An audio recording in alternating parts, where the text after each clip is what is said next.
Have you ever wondered if the content you consume in private might be affecting your most important relationship? Today we're diving into a question that many people think about but rarely discuss openly.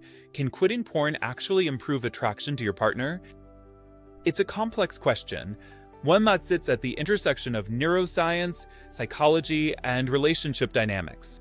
Whether you've noticed changes in your relationship or you're simply curious about how different habits affect intimacy, today's discussion might offer some valuable insights.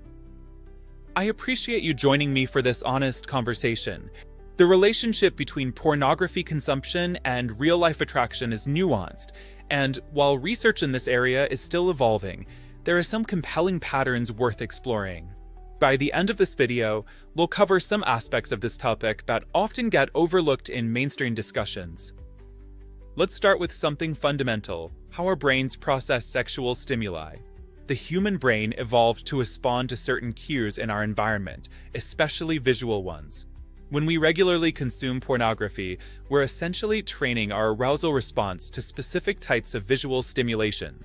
This creates neural pathways, essentially well-worn trails in our brains, that become our default routes to arousal. What many people don't realize is how this can sometimes create a disconnect between screen-based arousal and real-life attraction.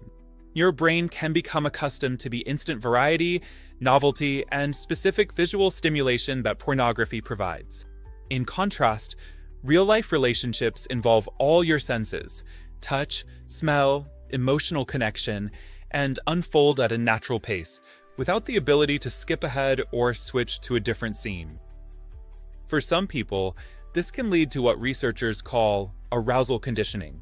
This doesn't mean pornography permanently changes your brain or inevitably damages relationships.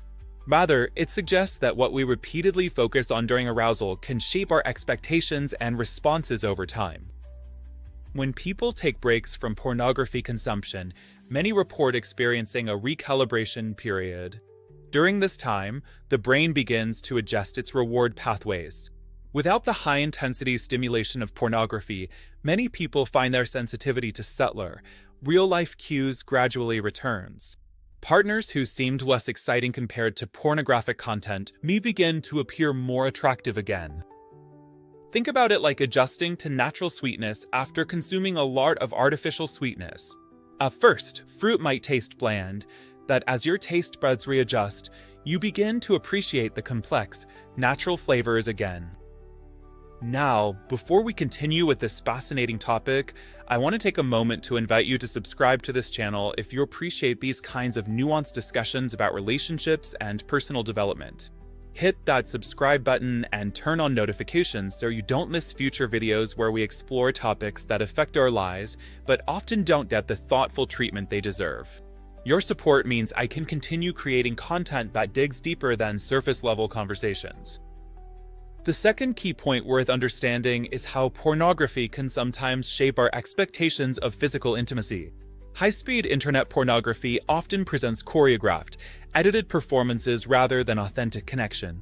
This can sometimes create a gap between expectations and reality. When people take a break from pornography, many report experiencing a shift in what they find arousing. Instead of comparing real-life experiences to pornographic ones, they begin to appreciate the unique aspects of intimate connection with their partner, the emotional bond, the genuine responsiveness, the authentic expressions of pleasure. This shift often leads to greater presence during intimate moments. Rather than mentally referencing scenes or images from pornography, people report being more fully engaged with their partner. This increased presence can significantly enhance the experience for both people, creating a positive feedback loop of greater satisfaction and connection.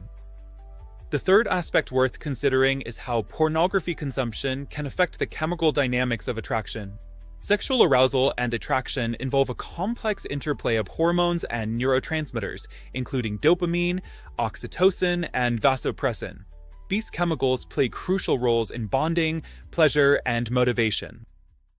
Regular pornography use, particularly when it involves frequent masturbation, can potentially influence these delicate chemical balances.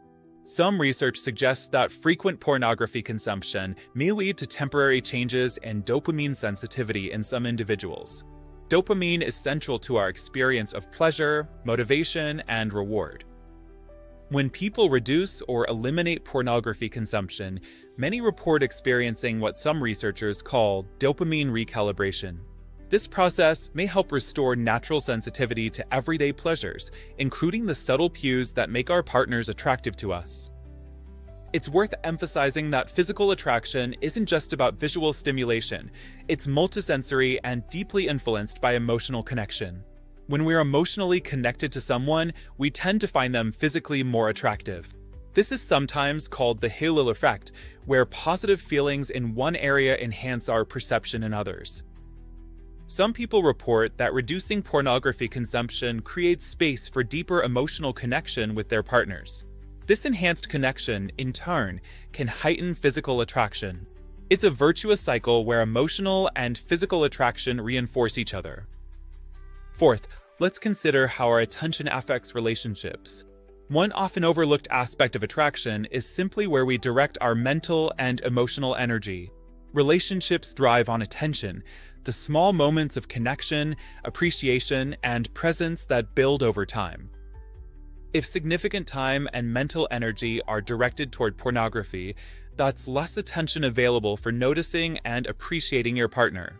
By redirecting that attention, many people report discovering or rediscovering aspects of their partner they had stopped noticing. This renewed attention often leads to greater appreciation, which naturally enhances attraction. It's not necessarily that your partner has changed, but rather that you're seeing them more fully again. Finally, it's important to recognize that pornography isn't inherently good or bad. Its effects depend on many factors, including frequency of use, content choices, relationship context, and individual psychology. What works in one relationship might not work in another. Some couples use pornography together and find it enhances their connection. Others find it creates distance. The key is honest communication about expectations, boundaries, and experiences. If you're curious about whether reducing pornography might affect your relationship, consider approaching it as an experiment rather than a permanent decision. Many people find that taking a temporary break, perhaps 30 to 90 days, provides valuable insights about their patterns of arousal and attraction. This period allows enough time for potential brain changes while being short enough to feel manageable. During this time, pay attention to how your perceptions change, how your relationship feels, and how your experiences of intimacy evolve. To wrap up our discussion today, can quitting porn improve attraction to your partner? For many people, the answer appears to be yes, sometimes dramatically so. This may happen through several mechanisms: recalibrating neurological responses, shifting expectations of intimacy, rebalancing brain chemistry, redirecting attention, and creating space for deeper emotional connection. That said, every person and every relationship is unique. What matters most is thoughtful reflection on your own experiences and open communication with your partner about what enhances connection between you. If you found value in this discussion, please give this video a like. It helps others find this content. I'd also love to hear your thoughts in the comments below. Have you noticed connections between media consumption and relationship satisfaction? What approaches have strengthened attraction in your relationships? Your insights might help others who are navigating similar questions. Don't forget to check the description below for ways to support this channel so we can continue creating content that explores these important but rarely discussed topics. And if you haven't already, subscribe for more videos that dive beneath the surface of relationships, personal development, and human psychology. Thank you for engaging with this topic with such openness and curiosity. Until next time, be well.